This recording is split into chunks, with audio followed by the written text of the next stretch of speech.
Bueno, buenos días. Vamos a hablar hoy de historia clínica. Yo soy Juan Pablo Suárez del Servicio de Clínica Médica y vamos a procurar dar los lineamientos básicos de la importancia de la historia clínica.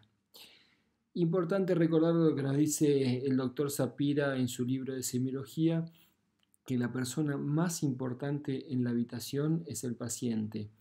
Cuando los grandes autores nos dicen algunas frases muy concretas, por algo es, y seguramente esta frase trae a colación de que muchas veces, por distintos factores, el centro de la atención puede pasar a ser los familiares, el médico mismo, distintas otras personas, pero nos quieren remarcar que lo importante allí es el paciente.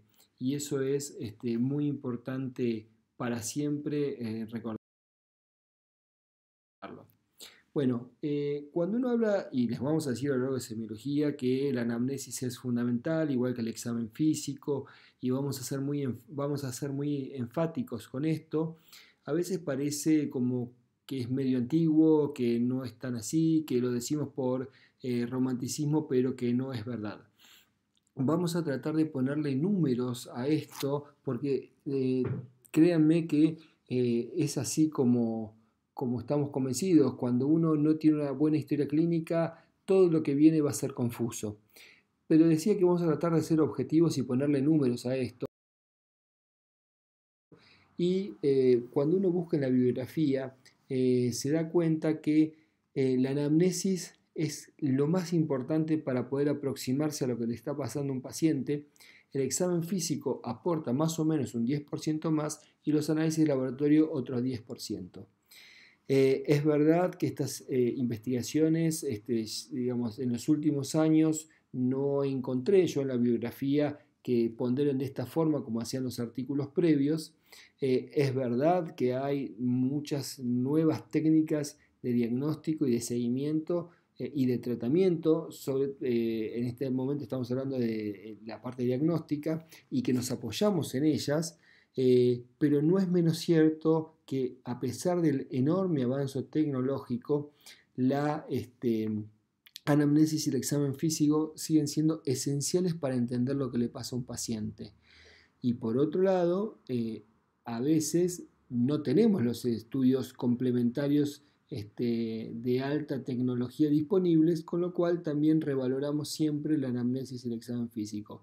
Pero mi mensaje muy concreto que es que a pesar de que tengamos esos estudios complementarios de altísima tecnología, si no nos quedó claro luego de la anamnesis y el examen físico cómo era la situación de un paciente, en general esos estudios son difíciles de interpretar y no es tan claro que nos aclaren el panorama. Bueno, ¿cuáles son los propósitos de la historia clínica? Es fundamental para el cuidado correcto de un paciente. Tiene toda la información que podemos ir recolectando de un paciente y a través de los distintos especialistas que lo vieron. La comunicación entre los profesionales es muy importante y también el seguimiento de qué pensaron cuando vieron un paciente. Además de contárnoslos personalmente, es muy importante que eso quede escrito en la historia clínica y que sea comprensible para que nosotros podamos saber qué opinó otro médico que vio al paciente. Además, es un documento legal donde se respalda todo lo actuado. Es la mejor forma que uno puede tener de que quede registrado el correcto accionar de lo que hicimos. O en los casos en que hubo algún error, también queda registrado eso. Pero para nosotros, además de que es muy importante para el paciente, es muy importante también para lo actuado por uno, dejarlo escrito para que sepan que uno procedió de acuerdo a lo que estaba convenido. Además, otra cosa que nos brinda la historia clínica es poder realizar trabajos de investigación y poder recopilar datos de distintas enfermedades. Esto es muy importante para enfermedades a veces poco prevalentes, donde es muy difícil juntar pacientes hacia adelante, pero sí se puede hacer una serie de casos hacia atrás para poder entender qué pasa con esta enfermedad, donde es muy difícil juntar gran número de pacientes. Eh, Otras cosas que son más de que uno desarrolla con los años es que cuando tiene gran volumen de pacientes o gran flujo de trabajo, es muy posible que no recordemos lo que pensamos de un paciente, lo que pedimos, lo que le indicamos.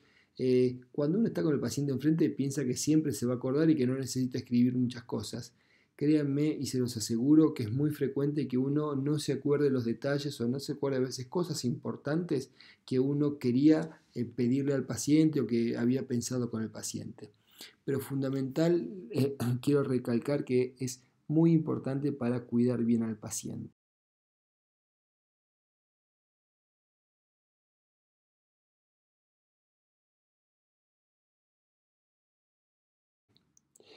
Em, la historia clínica nos permite ganar o perder rápidamente la confianza de un paciente.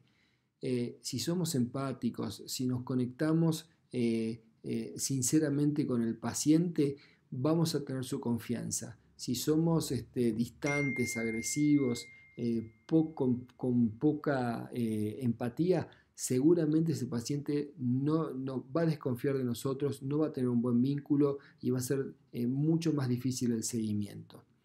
Idealmente la entrevista se dará en un ámbito lo más cómodo posible para el paciente y para el médico, si se puede en un lugar silencioso, agradable y donde la comunicación interpersonal, como en cualquier otra situación donde estamos interactuando, es muy importante. Salud inicial, conectarse sinceramente, evitar posiciones de superioridad, de poder. Eso nos va a ayudar mucho a poder tener una buena relación con el paciente. Eh, Sí, esto lo vuelvo a decir porque me parece fundamental. Cuando la anamnesis y el examen físico no fue claro, es muy posible que los estudios subsiguientes no sean difíciles de interpretar y de saber qué nos están diciendo. Por eso es muy importante la correcta aproximación al paciente. Esta frase también eh, la, la encontré en la literatura, pero comparto 100%. El mejor test que puede tener un paciente es una fabulosa historia clínica. Y el segundo test, eh, que también es crítico cuando la historia no fue clara, es una segunda historia clínica. Y después de eso, el tercer test es el examen físico.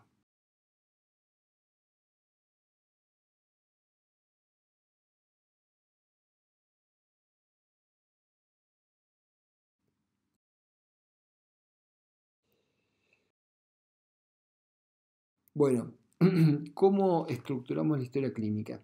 Esto lo vamos a ir viendo, pero primero tenemos la etapa de la anamnesis, donde vamos a volcar los datos personales, el motivo de consulta y el de internación, la enfermedad actual, los fármacos que recibe, los antecedentes de la enfermedad actual, los antecedentes personales, los antecedentes patológicos, ambientales, los hábitos del paciente, los antecedentes familiares y los hereditarios. Posteriormente, el examen físico. Luego de ello hacemos un resumen semiológico con lo más destacado de cada aparato y posteriormente los diagnósticos diferenciales. Esto cuando ingresó el paciente y posteriormente día a día se van agregando las evoluciones diarias. Vamos a ir desglosando un poquito más estos puntos que mencioné. Los datos personales, ¿para qué son importantes? Nos permiten conocer las características sociodemográficas del paciente y muchas veces nos ayuda con la enfermedad actual del paciente, de qué nacionalidad es, de qué etnia es, dónde vive el paciente, si tiene acceso a la red cloacal, qué tipo de vivienda tiene, a qué se dedica. Esto nos abre la posibilidad de enfermedades ocupacionales. Son todos datos que vamos a obtener de la correcta caracterización sociodemográfica del paciente. Bueno, motivo de consulta. Aquí solo van signos y síntomas. Es lo que relata el paciente de por qué vino a la consulta, digamos. Eh, Sabemos, y vamos a ver ejemplos después, que los signos son las manifestaciones objetivas de la enfermedad. taquicardia, fiebre, todo lo que yo puedo constatar, además del paciente, yo puedo constatar en forma objetiva. Los síntomas son las manifestaciones subjetivas de la enfermedad, es lo que el paciente nos dice, ¿no? Dolor, disnea. Y cuando nosotros ponemos esto, tiene que ser breve y conciso. El motivo de consulta no es una frase de 10 renglones, son 2 o 3 o 4 signos y síntomas que son los que motivó que venga a la consulta. Cuando yo pongo signos y síntomas en el motivo de consulta, cada uno de esos tiene que estar detallados. Si yo pongo que un paciente viene por fiebre, disnea y cefalea, tengo que describir en la enfermedad actual cómo fue la fiebre, cómo fue la disnea y cómo fue la cefalea. No puedo expresar cómo fue la fiebre y la disnea y olvidarme de la cefalea. Cada uno debe estar detallado. Nosotros tenemos que traducir a un lenguaje médico lo que nos quiere decir el paciente en el lenguaje de todos los días que utiliza. Pero nosotros tenemos que traducir a signos y síntomas, no a diagnósticos. Si tengo un paciente que me dice vengo porque me duele el pecho arriba del estómago, yo puedo pensar que eso es dolor torácico o dolor precordial por la localización. Entonces sería correcto decir que el motivo de consulta fue dolor torácico. Sería incorrecto colocar motivo de consulta ANGOR. Por más que yo crea que fue ANGOR, yo voy a poner dolor torácico o dolor precordial en el motivo de consulta y luego de hacer la historia clínica, en la interpretación diagnóstica voy a poner ANGOR justificando por qué me parece que es dolor de origen coronario. El motivo de internación en general es el mismo del motivo de consulta, digamos. Generalmente coinciden y muchas veces no los dividimos, ponemos juntos motivo de consulta e internación. Pero hay un pequeño grupo de pacientes donde pueden ser distintos. Por ejemplo, si un paciente vino a la consulta porque tenía rinorrea, en lugar de, yo puse rinitis, discúlpenme, pero es rinorrea, es algo banal que el paciente tiene rinorrea habitual, decidió consultar porque justo vino al hospital, pero nosotros cuando lo estamos examinando detectamos que tiene una masa abdominal. Este paciente vive lejos, le cuesta venir al hospital, hace mucho que está con esto y nunca le había llamado la atención, entonces tal vez nos parece que es mejor internarlo. En este caso sería un caso particular donde el motivo de internación es distinto al motivo de consulta.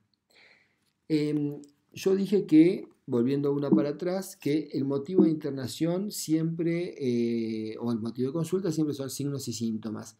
Esto es verdad, pero en algunos casos, por ejemplo, cuando el paciente viene derivado de otro hospital porque tiene que hacerse, no sé, un cateterismo coronario, en este caso podemos poner como motivo de internación derivación para realizar estudio coronario. ¿Por qué?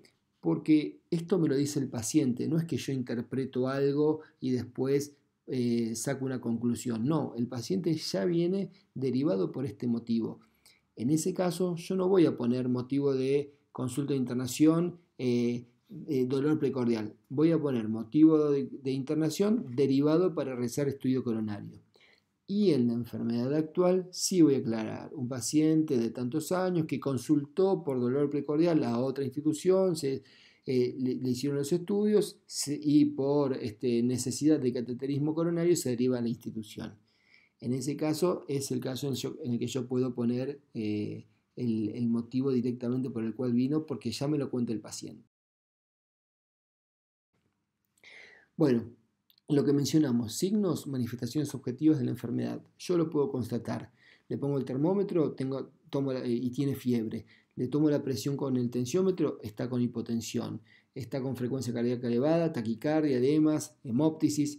Todo lo pude constatar. Y los síntomas es lo que relata el paciente. Cefaleas, mareos, palpitaciones, parestesias, ardor. Cuando tengo síntomas, tengo que describir tiempo, la cantidad, tratar de poder cuantificar eso, la localización, los factores que lo agravan y los disminuyen, qué tipo de molestia tiene, los síntomas asociados que presenta. Bueno, cuando tengo que poner la cantidad y en todo, vamos a tratar de objetivar las cosas. Por ejemplo, no es lo mismo decir mucho o abundante cuando estamos hablando de hemóptisis que decir media taza de té, una taza de café o si quieren 200 mililitros, 50 mililitros, nos permite ser más precisos. Lo mismo la disnea importante o severa, y tal vez es mejor decir disnea clase funcional 3 al afeitarse. Ahí nos da una idea más clara de cuál es la magnitud y somos más precisos, porque para alguien importante o severa puede ser una cosa y para otra persona otra. Lo mismo para la claudicación intermitente ligera, y bueno, por ahí es mejor decir al caminar 800 metros, que ahí nos queda claro que la verdad que hay que caminar muchas cuadras para que claudique. Bueno, tenemos preguntas que son abiertas y preguntas dirigidas. Las preguntas abiertas son las generales, las que uno trata de no inducir al paciente. Por ejemplo, ¿cómo se siente? ¿Por qué vino a la consulta? Estas preguntas son importantes para iniciar la anamnesis, para darle lugar al paciente que pueda explayarse libremente, generan la confianza en el paciente, nos permiten conocer la cultura de él, permite que vayamos teniendo un vínculo de confianza. No sesgamos al paciente en sus preguntas. Es muy importante para comenzar la entrevista. Claro, a veces nos pasa que tenemos que recabar datos muy puntuales de la enfermedad y entonces vamos a las preguntas dirigidas. ¿Qué son las preguntas dirigidas? Voy a buscar una respuesta concreta. ¿Qué estaba haciendo cuando comenzó el dolor? ¿Estuvo internado por broncoespasmo alguna vez? Nos ahorran tiempo cuando estamos en situaciones de urgencia. A veces no tenemos mucho tiempo y tenemos que contestar algunas preguntas en forma muy concreta. Nos ayudan a tener datos fundamentales para el síndrome que estamos investigando. Alguien que viene por dolor precordial, no podemos no saber si es diabético, dislipémico, hipertenso y tabaquista. Lo tenemos que preguntar en forma dirigida. Lo que nos puede pasar con estas preguntas es que inhibamos al paciente o que sesguemos el interrogatorio a lo que nosotros queremos preguntar solamente. Por eso hay que mezclar preguntas abiertas y preguntas dirigidas. Bueno, la historia clínica tenemos que tener toda la información para cuidar al paciente, pero tampoco tener información irrelevante o que no tenga trascendencia porque se hace muy larga, muy confusa y no aporta nada a eso. Bueno, los síntomas asociados. Esto es muy importante porque también nos ayuda a entender algunos cuadros mucho mejor. La historia clínica, así como dije que no tiene que tener datos irrelevantes, sí tiene que tener la información que mejor nos ayuda a entender un paciente. Este caso, por ejemplo, de un paciente de 65 años consultó por astenia, adinamia y pérdida de peso de 8 kilogramos en 4 meses, que es el 10% de su peso corporal. La verdad que con este enunciado no nos queda muy bien, no nos queda muy claro qué tiene. Pero si vemos que además agregó fiebre vespertina con registro de 38 grados, con sudoración profusa posterior que obligaba a cambiarse la ropa por la noche, asociado a esto tenía un prurito intenso que le generó lesiones por rascado. Esto que generó lesiones por rascado quiere decir que realmente era un prurito muy marcado. Y en este caso sí ya podemos orientarnos, después tenemos que confirmar nuestras sospechas, pero hay un grupo de enfermedades oncohematológicas que es frecuente que den fiebre, prurito y sudoración profusa. En este caso los síntomas asociados nos ayudaron mucho a guiarnos a ver cuál era la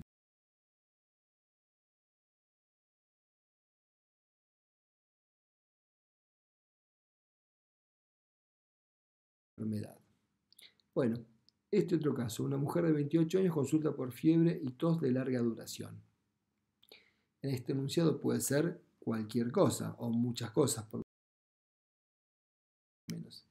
Pero ahora vemos que es una mujer de 28 años que consultó por fiebre de 3 meses de evolución. Fíjense el de larga duración, como lo precisamos, de 3 meses de evolución, al inicio con registro de 37 y 38 grados, que progresó con registro de 38 a 39 grados.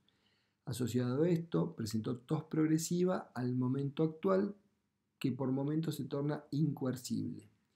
En el último mes tuvo episodios de hemóptisis autolimitada de 20 centímetros cúbicos aproximadamente. Perdió 8 kilos, que es el 15% de su peso corporal en este periodo, y tiene antecedentes de tuberculosis a los 15 años. Bueno, claramente en este caso es mucho más probable que este cuadro se trate de una tuberculosis por el tiempo de evolución, por los antecedentes de la paciente y por el cuadro que parece bastante característico.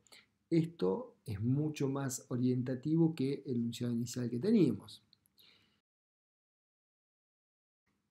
Pero mejor todavía esto, sabemos que María es esta paciente de la que estamos hablando, tiene limitados recursos económicos, su marido vive de trabajos temporarios y es mamá de 3 hijos chicos. Consulta por fiebre, bueno, todo el enunciado que mencionamos antes. Seguimos sospechando que tiene la tuberculosis que pensamos que tenía, pero sabemos que si confirmamos que tiene esa tuberculosis que nosotros sospechamos, vamos a tener que tener en consideración la disponibilidad de recursos para acceder a la medicación, la disponibilidad de su hogar, a ver con quién se va a quedar, con quién se van a quedar los chicos y cómo va a poder cumplir el tratamiento. ¿Esto qué nos quiere decir? Que las enfermedades no son órganos enfermos solamente, están dentro de una persona, que esa persona está inserta en una sociedad y en un marco sociocultural. Hay que tener en cuenta todos los factores de una persona que padece una enfermedad para poder tratarla y llevarla de la mejor manera. A veces hay cuestiones de acceso al hospital, de acceso a la medicación, de comprensión de las indicaciones que se tienen que tener en cuenta para decidir qué es lo mejor para este paciente. Lo interno, lo manejo ambulatorio, lo cito a controles, busco un familiar que me apoye para poder ayudarla. Son todas cosas que no es solo una neumonía, es una neumonía en una paciente de ciertas características. Bueno, otro caso. Un paciente de 78 años consulta por mareos y caída de su propia altura. Tuvo un traumatismo de cráneo sin pérdida de la conciencia. Al examen físico acostado presentaba 170 presión arterial, 64 latidos por minuto y 36,5 de temperatura. Es decir que mareos y caída, y como tratamiento habitual recibe aspirineta 100 miligramos, atenolol, que es un beta bloqueante, 100 miligramos, losartán 100 miligramos, que es un inhibidor de la angiostensina, hidroclorotiazida 25 miligramos y tamsulosina, que es un alfa antagonista. Todo este grupo de medicación de aquí producen hipotensión. Es muy posible que el mecanismo de caída de este paciente haya sido un cuadro de hipotensión ortostática asociado o por lo menos potenciado por la medicación hipotensora que recibe. En este caso seguramente vamos a tener que reducir parte de estos hipotensores para poder tratar mejor al paciente. Otro caso, una paciente de 55 años que presenta tos crónica de 4 meses de evolución. Realizó múltiples consultas con diversos médicos, es tos seca, sin fiebre ni hemóptisis y sin pérdida de peso. Por momentos es muy limitante para sus tareas, ya hizo 5 radiografías y 2 tomografías en este periodo sin hallazgos de importancia. Le puedo sumar que también tiene un laboratorio que es normal. Está tratada con simvastatina 10 miligramos y enalapril 10 miligramos cada 12 horas. Parece un cuadro de tos seca sin otra complicación ni sin otros cuadros de gravedad. Múltiples estudios, todos normales. También en la medicación podemos tener una gran ayuda. El enalapril es una medicación antihipertensiva que, como una de las características o uno de los efectos adversos característicos es la tos seca, la tos crónica. Entonces, esta paciente, luego de haberse estudiado todo, no podemos seguir con esta medicación, o por lo menos tenemos que hacer un intento de suspenderla, porque muy posiblemente esta medicación sea la causa de su cuadro. ¿Qué quiero decir con esto? Que es fundamental tener en claro qué medicaciones toma un paciente porque estas pueden ser la causa de la enfermedad. Toda historia clínica luego de la anamnesis tiene que tener las medicaciones que recibe el paciente porque muchas veces las medicaciones pueden ser la causa de los cuadros clínicos o las enfermedades por las cuales consulta el paciente. Y si bien cada medicación tiene sus efectos adversos más frecuentes, hay una frase también sacada de la literatura que dice que cualquier droga puede dar cualquier cosa. Esto es un pantallazo inicial de historia clínica. Cualquier duda que tengan, nos consultan. Muchas gracias.